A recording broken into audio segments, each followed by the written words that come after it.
Halo teman-teman semua, setiap makhluk hidup yang ada di muka bumi ini memerlukan ruang untuk melangsungkan kehidupannya.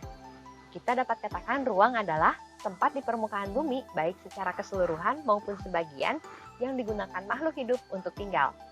Menurut Undang-Undang Nomor 26 Tahun 2007 tentang penataan ruang, ruang adalah wadah yang meliputi ruang darat, laut, ataupun udara, termasuk ruang di dalam bumi sebagai satu kesatuan wilayah, dan ruang juga merupakan tempat manusia dan makhluk hidup lain melakukan kegiatan dan memelihara keberlangsungan hidupnya. 5 hal yang terdapat di dalam ruang. 1. Unsur alam seperti sumber daya alam, tumbuh-tumbuhan, relief, hewan, gunung, dataran rendah, dataran tinggi, sungai, danau, ataupun laut.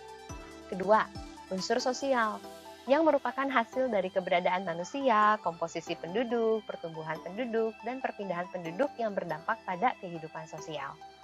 Ketiga, unsur budaya yang merupakan hasil ekspresi dari kelompok-kelompok manusia yang berbeda-beda yang dapat kita lihat dalam bahasa dan juga tradisi.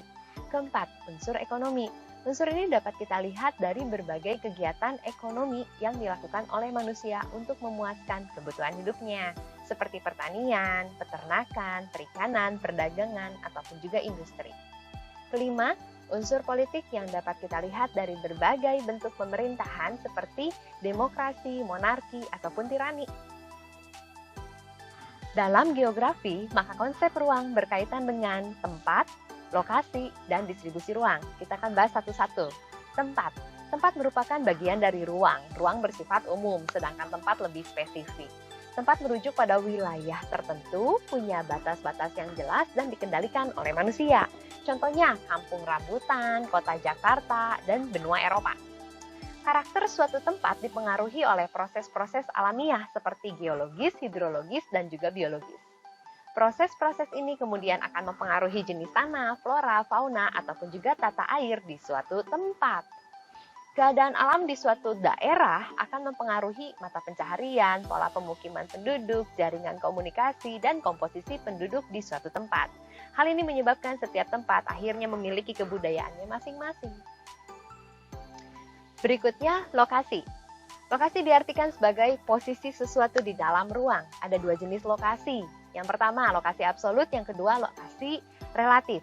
Lokasi absolut adalah lokasi yang ditetapkan berdasarkan garis lintang dan garis bujur atau yang kita kenal dengan nama letak astronomis. Lokasi absolut sifatnya tetap ya teman-teman. Misalnya, Indonesia terletak di 6 derajat lintang utara sampai dengan 11 derajat lintang selatan dan 95 derajat bujur timur sampai dengan 141 derajat bujur timur. Yang kedua adalah lokasi relatif. Lokasi relatif ditetapkan dengan mengaitkannya dengan lokasi yang lainnya, misalnya Lembah Bakara yang terletak di pinggir Danau Toba. Selanjutnya, distribusi ruang. Distribusi ruang merupakan keberulangan suatu objek atau kenampakan di suatu lokasi. Distribusi ruang mengacu pada luas wilayah atau suatu daerah. Distribusi ruang di permukaan bumi sifatnya dinamis, teman-teman, dan dipengaruhi oleh berbagai proses. Misalnya, distribusi permukiman manusia yang dibentuk oleh proses komunikasi, transportasi, dan juga migrasi. Ataupun juga distribusi curah hujan, yang merupakan hasil proses penguapan dan transpirasi. Setelah memahami pemaparan mengenai konsep ruang, maka hendaknya kita semua memahami bahwa setiap tempat itu unik dan punya aturan dan adat istiadatnya masing-masing yang sesuai dengan kebudayaannya masing-masing. Hendaklah kita memiliki sikap toleran satu dengan yang lain terhadap setiap perbedaan yang ada. Jadi teman-teman, jika kita di rumah, ya kita ikuti peraturan yang ada di rumah.